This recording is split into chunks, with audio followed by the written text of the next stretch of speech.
Hello, welcome back to another video. Just want to tell you a little story about what happened yesterday and kind of where I stand on the whole disability awareness thing. So, yesterday I was walking down the street and getting ready to cross an intersection, and this random guy shows up and he's like, "Do you want to help you cross?" And I said, "No, sir, like, I'm good." "Are you sure?" "Yep, I'm good, thank you." Now, I'm standing at the crosswalk, so my feet are on the truncated dome. I'm aligned decently straight, and he's literally on my left side, which is where Beacon stands, so, like, Beacon is being pushed into me.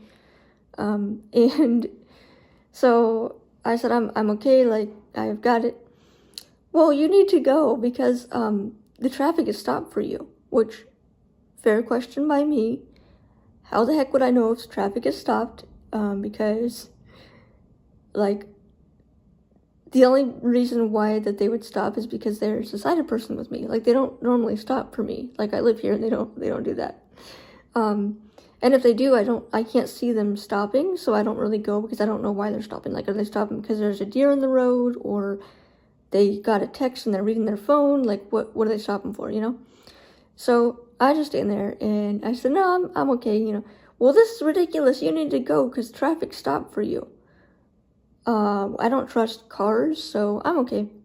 "Well, I'll walk across with you." And I'm like, "No, like, I've got it, thanks."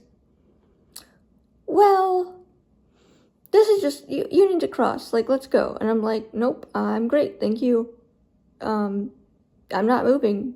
So, and honestly, like, his tone was so condescending, and I was like, "Dude, I'm not in the mood today, like, goodbye." So then he gets mad and huffs and puffs to his car, and I don't know if he got out of his car to come find me or if he was, like, from his house, but it got me thinking about how uneducated people are about blindness and travel skills. And so, thought I'd make this video for, like, anyone who cares to know about travel skills as a blind person and how that all works. I would love to show you, but I don't have, like, the professional camera crew to do that, so we're just gonna have to go with my words and listen to what I say, basically, if you want to know. So, there's also a lot of videos on here if you want to look on YouTube for, like, other stuff that explains how blind people travel, and they have videos that, like, demonstrate it and they show it in real life and everything, but I don't have that kind of thing. So,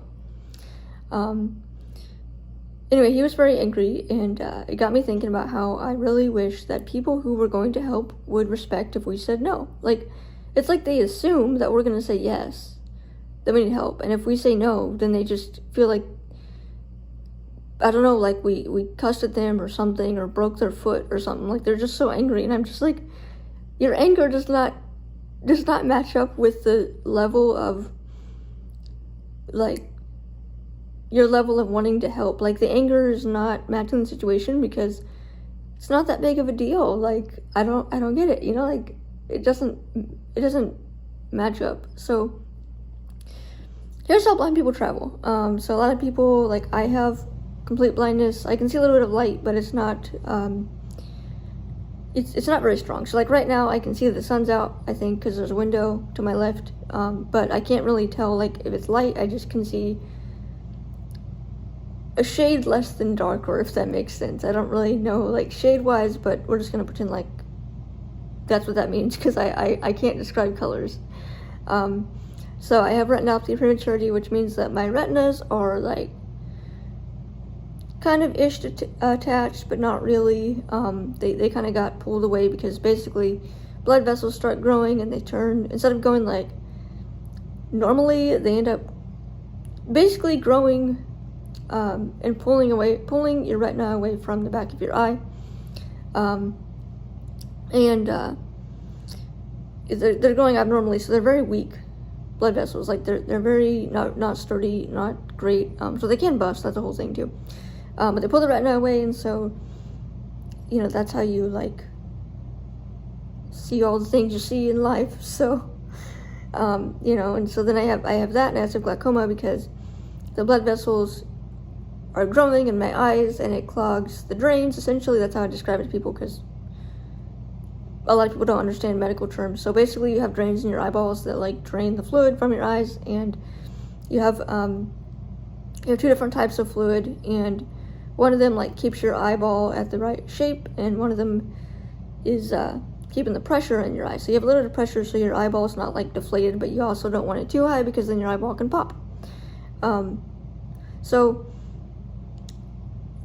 that fluid kind of like circulates, kind of like one of those little fountains, that kind of just goes down and back up. And anyway, so it does that, and my eyes can't do that because the blood vessels are clogging the drains. So sometimes they have to go in and put a little tube in there, open that drain up, and kill those blood vessels, kind of laser them down, basically.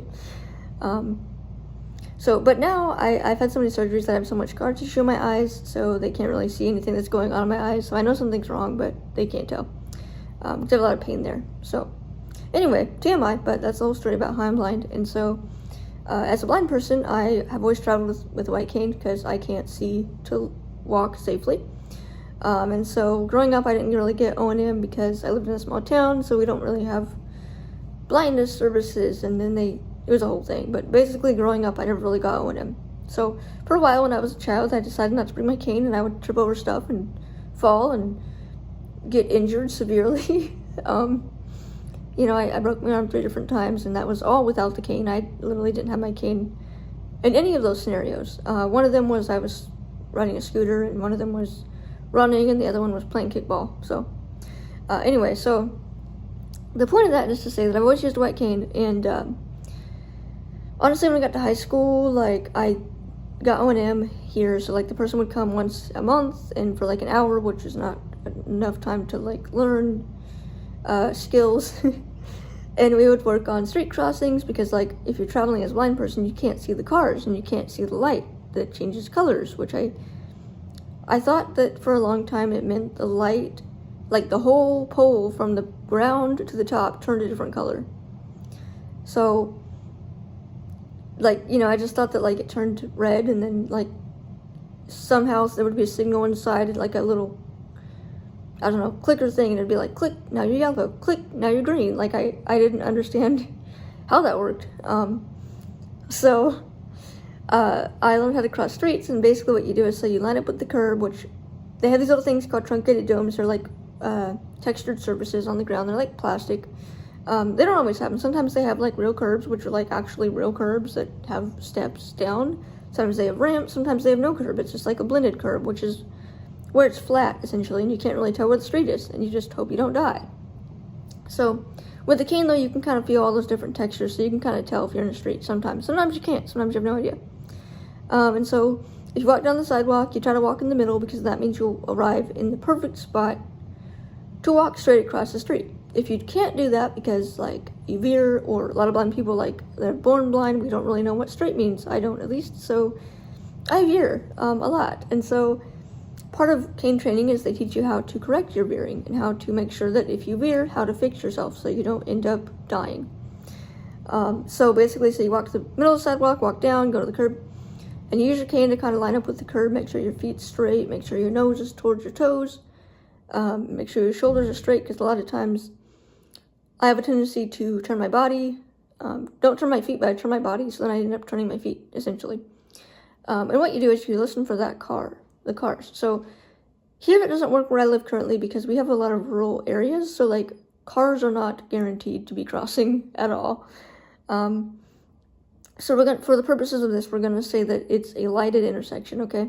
So you're getting ready to cross, and you line up with the curb, and you're like waiting, okay? So what you do is you wait till the parallel traffic comes beside you, and you don't want to go on the first car, because if you go on the first car, the second car might decide to turn. You never know. People are crazy.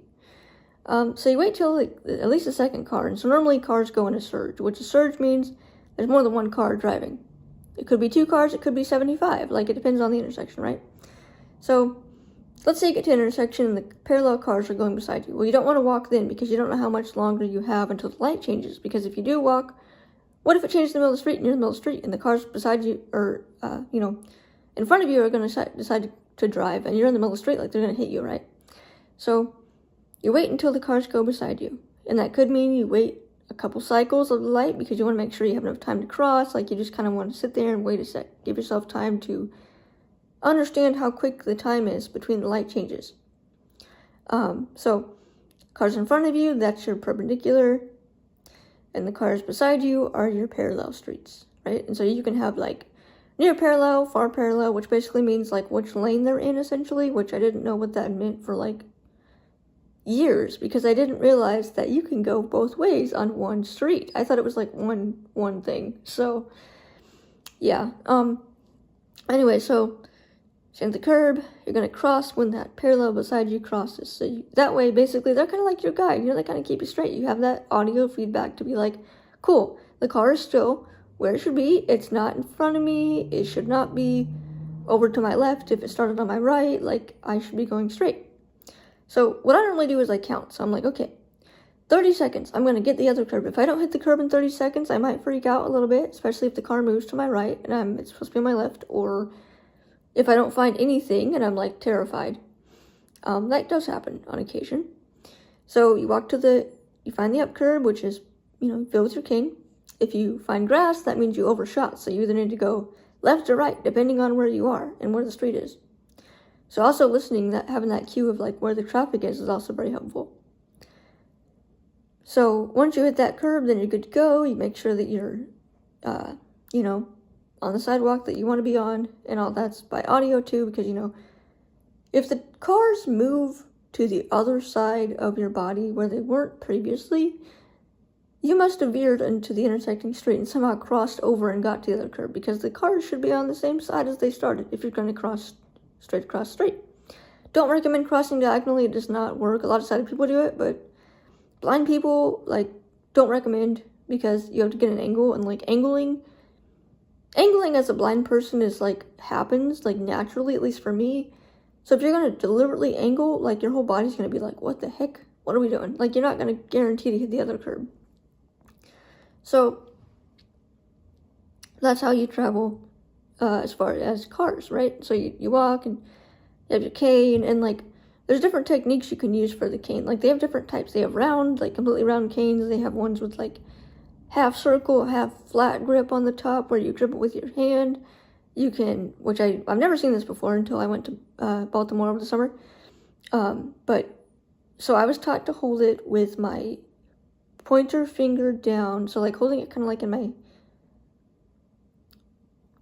trying to think of how I would describe how to hold it. So you put basically you're directing it with your pointer finger, essentially. It's a lot of movement in the wrist. You don't want to move it fling it out, because you want to walk with your cane shoulder width apart, which means if your arc is 10 feet to the left and 2 feet to the right, you're going to be veering to the left, because you're oh, there's nothing over here. Let me walk over here. So, and you want to make sure that if you step forward with your left foot, the cane's going to be on your right side. Step forward with the right foot, your cane's going to be on the left side, because you want to make sure that you have the opposite foot when you walk with the cane. So you walk with the cane, and you're walking the sidewalk, and when I went to Baltimore over the summer, I learned they have round canes, and you can kind of hold it in your fingers and just kind of let the cane kind of flow a little bit. It's a lot easier. It doesn't hurt your hand as much. So as far as navigation is concerned, there's different GPS apps. There's a Victor Trek. There's Stellar Trek, which is my favorite is Victor Trek, because I've never seen the Stellar Trek, but it's a standalone GPS device that you can use, where it literally says,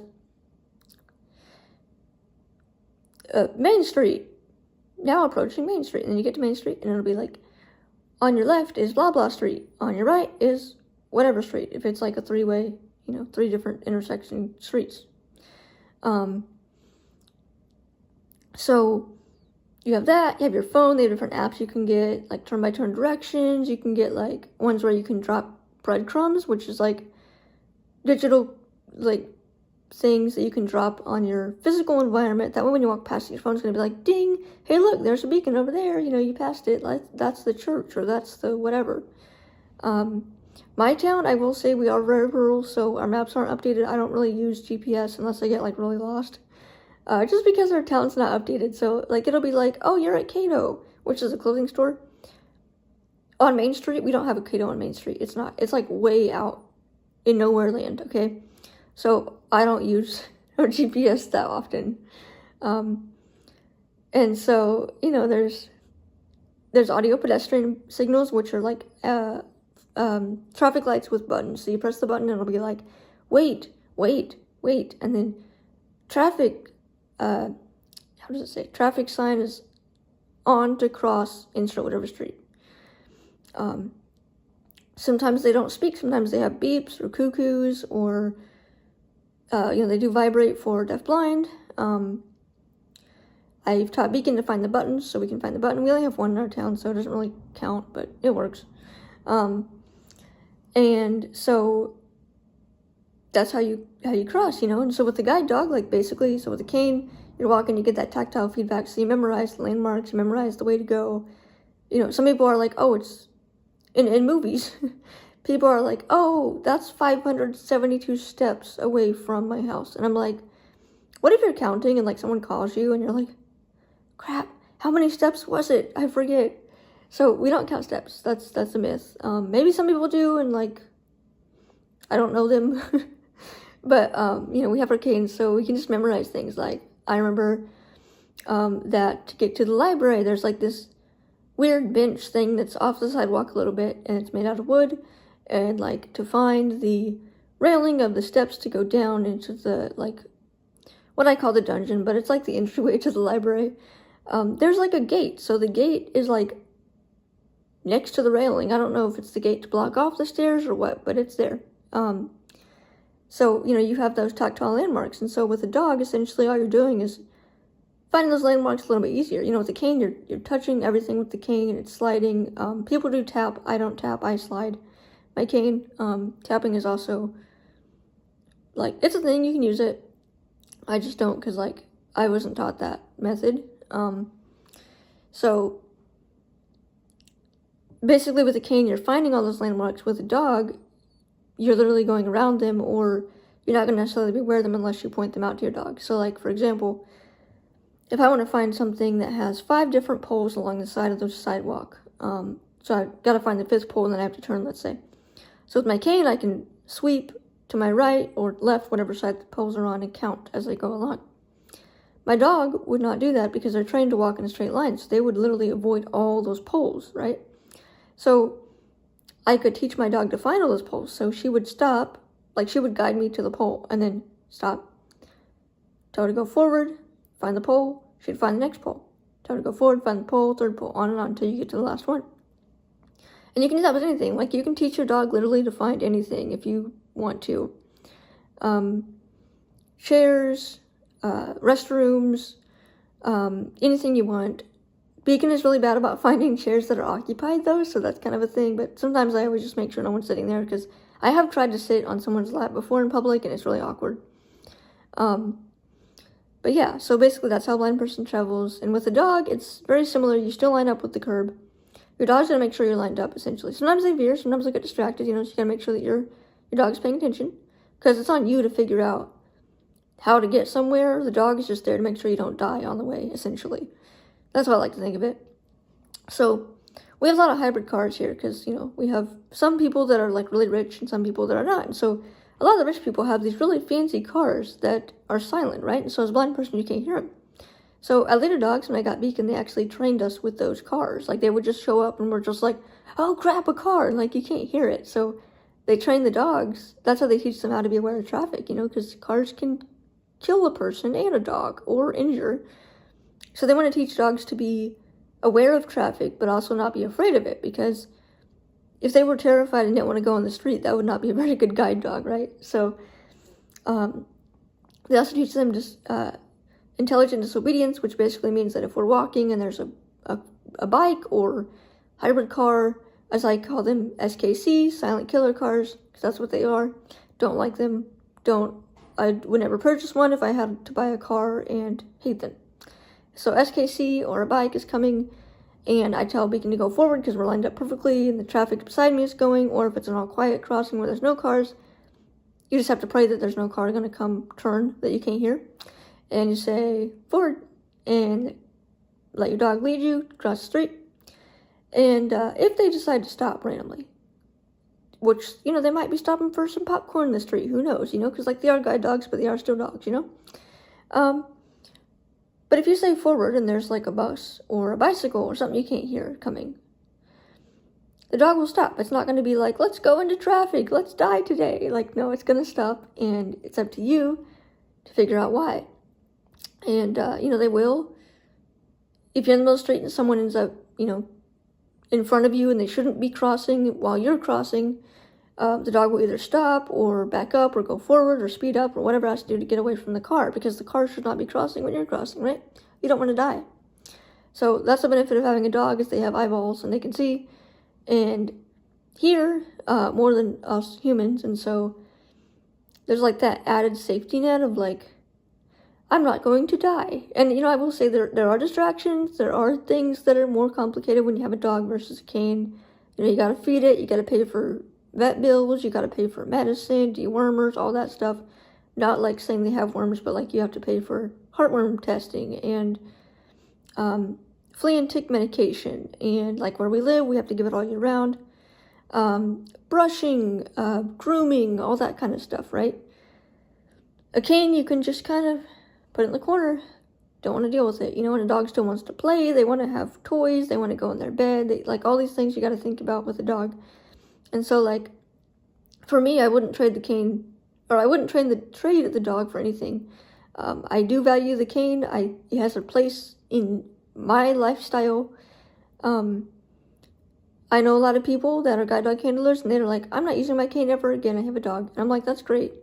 But if your dog gets sick or injured, as was Beacon's case when she got attacked for like third or fourth time, I'd use my cane for a bit because like she wasn't able to safely guide, and so having those skills of being able to be like, okay, I know where I am on the street. I needed to walk 6 blocks to the left and turn right. Like you memorize routes, right? And so unlike sighted people who memorize like, oh, it's by the blah blah building, like where it is on your mental map. So like as a blind person, I don't know how to give someone driving directions because I don't drive, right? And so to me, I'm like, okay, well, you got to cross this street, and then you got to cross this street, then you turn left, then you pass the third door on your left, and then you turn right, and then like all these different directions on how I navigate the world as a totally blind person, right? Some blind people who are like, they can see a little bit, they can do colors, they can do windows, they can find distinct ways to memorize where they are. And on occasion, there has been times with my cane and with Beacon where I've gotten turned around, and I literally am like, no idea where I am, no idea what street I'm on, like no clue. And my GPS is like recalculating. I'm like, oh crap, are we dead? Like what's happening? And so that's where like our town is very small, so we don't have a lot of people that like ask me if I need help. Like when I actually need help, they always just come when I don't need help. So I have called like people that I know or FaceTime with them, and I'm like, where am I? Could you help me figure out what street I'm on? Because there are ways to travel without sidewalks. Not going to go into that because that's kind of like you need to kind of see it video. But there are ways to travel with a dog and with a cane with no sidewalks. But around here, we have a lot of like train tracks because like this town used to be a very popular railroad area, and so a lot of train tracks. And so when I went to Baltimore, like I was just casually walking along the tracks, not realizing that you weren't supposed to do that because there's a train and they're coming. And so like I was like terrified because I in my mind I'd forgotten that you can't do that. Here we don't have a lot of trains, so it's okay. But they had light rail there, and so the train was on the tracks, on the where the, like on the street. So someone was like, get off the tracks. And I'm like, what are you talking about? This is fine. They're like, no, seriously, like the train is on these tracks. And I'm like, oh. So yeah. Anyway, hope that kind of helps. Hope that answers your questions about travel skills. Feel free to ask in the comments or whatever you want to do.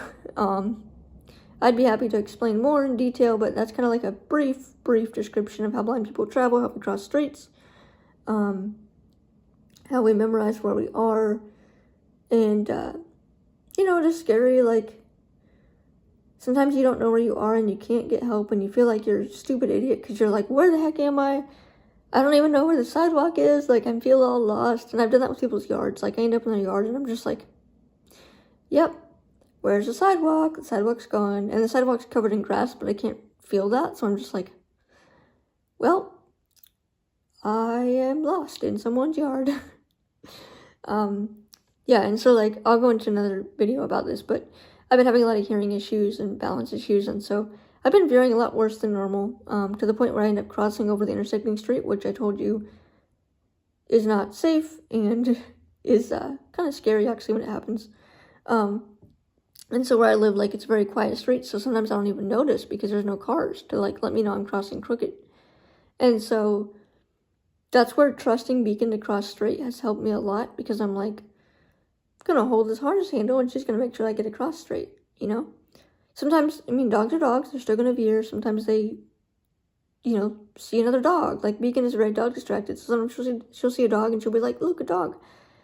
And she'll never do it in street crossings because she knows that's, like, life or death.